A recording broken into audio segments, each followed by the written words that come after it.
நீங்கள் போனாலும் ஆண்டவர் முன்னாடி கொண்டு வந்து உங்களை விடாமல் விடமாட்டாருன்னுட்டு அந்த விஷயங்கள் நிறையா பார்த்தோம். நாங்கள் வந்து இப்போ ரீசெண்டாக இந்த ஹாலிடேஸ் போது வால்பாறைக்கு போனோம். அங்கே வந்துட்டு இவங்களுக்கு மெசேஜ் கொடுக்கும்படி சொன்னாங்க 24th நைட். அன்எக்ஸ்பெக்டடான ஒரு இடம் அது. நாங்கள் எதிர்பார்க்கவே இல்லை. அந்த பாஸ்டரும் அதுதான் முதல் தடவை நாங்கள் பார்க்குறோம். லைஃப்லேயே முதல் தடவை அவர் அங்கே தான் பார்க்குறோம்.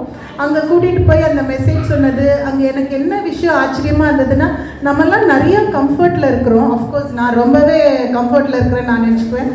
அங்கே அந்த தேயிலை தோட்டத்தில் ஒர்க் பண்ணுறவங்க பகலெல்லாம் தேயிலை தோட்டத்தில் வேலை செஞ்சுட்டு நைட்டு 10 மணி சர்வீஸு அவ்வளோ உற்சாகமாக, சின்ன பிள்ளைங்க கூட அவ்வளோ உற்சாகமாக வந்து இருந்து கை தட்டி, அவங்க பாஸ்டர் எங்களுக்கு 9:30ன்னு சொன்னார்.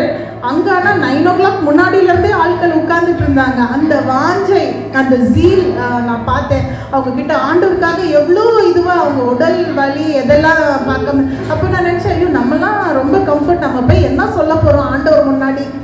ஆண்டவர் கேட்பார்ல, இவங்கெல்லாம் இதெல்லாம் கஷ்டப்பட்டு வந்திருக்காங்களே, நீ என்ன பண்ணன்னு கேட்பார்ல, அப்போ என்ன பண்ணுவோன்னு.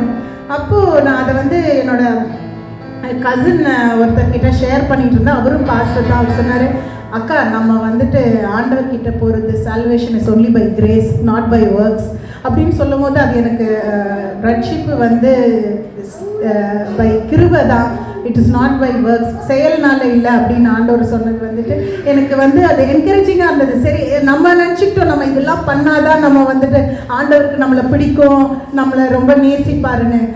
நம்ம எப்படி இருக்கிறோமோ அப்படியே தான் ஆண்டவர் என்னை நேசிச்சாருன்றது வந்து எனக்கு இந்த வருஷத்தில் ஒரு நிமிஷமும் ஆண்டவர் காட்டினார். ஜஸ்ட் அஸ் ஐ ஆம். நான் ஆண்டவர்கிட்ட வந்தேன், எப்படி இருக்கிறேனோ அப்படியே ஆண்டவர் ஏற்றுக்கொண்டார். நான் மாறினா தான் ஆண்டவருக்கு என்ன பிடிக்கும்னு இல்லாமல் எப்படி இருக்கேனோ அப்படியே ஏற்றுக்கொண்டாரு. அந்த மாதிரி நிறைய காரியங்கள் நடந்தது.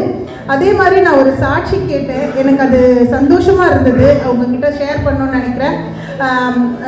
விஜயகுமார் பிரதர் சொன்ன மாதிரி, சுனில் பிரதர் சொன்ன மாதிரி நம்மளை பற்றி சாட்சி வேற யாராவது சொன்னால் சந்தோஷமாக இருக்கணும். அந்த மாதிரி என்கிட்ட வந்து ப்ரேயர் பண்ணும்போது ஒரு பிரதர் வந்து பாஸ்டர் சொன்னார், உள்ளதுலேயே நல்ல மிக சந்தோஷமான விஷயம் நம்ம குழந்தைகளை குறித்து என்னென்னா, ஆண்டவருக்குள்ளே அவங்க இருக்கிறாங்கன்றது வந்துட்டு சாட்சியாக இருக்கும்.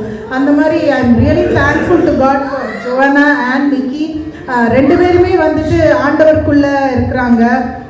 அவனோட அந்த ஃபஸ்ட்டு சாங் போன வருஷம் பாடினான். ஸோ இந்த வருஷம் நான் எக்ஸ்பெக்டே பண்ணல. திடீர்னு ஒரு சாங் எழுதி, அம்மா நான் இன்னொரு பாட்டு எழுதியிருக்கேன். நான் சரி ஃபஸ்ட்டு சாங் ஃப்ளூட் போல இருக்குன்னு நினச்சேன். செகண்ட் சாங் அவன் எழுதியிருக்கான். கடவுள் அவனுக்கு அந்த கிருபையை கொடுத்துருக்காரு. ஜோனாவும் அங்கே வந்து ஒரு ஆவிக்குரிய சபையில் இணைஞ்சிருக்கிறா. அண்ட் அவளோட இதில் நிறைய மாற்றங்கள் இருக்குது. ஆண்டவரை குறித்து ரொம்ப நேரம் எடுத்துக்கிறேன். ஆண்டவரை குறித்து அவள் நிறைய ஆண்டவருக்கு நெருக்கமாக வரணுன்ற வாஞ்சியோடு இருக்கிறா.